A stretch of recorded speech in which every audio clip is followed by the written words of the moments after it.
Starting off with the Tigers, that was the big break for me. Just instantly fell in love with it. Start with, separate yourselves into 2 teams in the box, boys.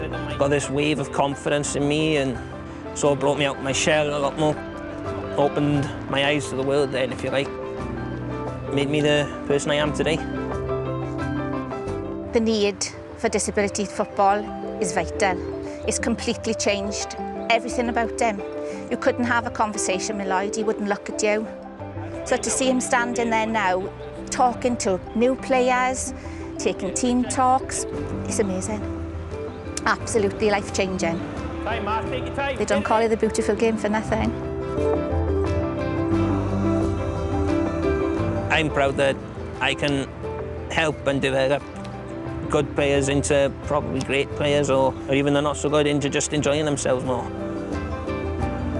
I think it's vital for the people that struggle to come in and enjoy themselves and learn new things, because it can help them in life and not just football. Disability football in Wales wouldn't be where it is without the Welsh Football Trust. The Trust have been there every single step of the way.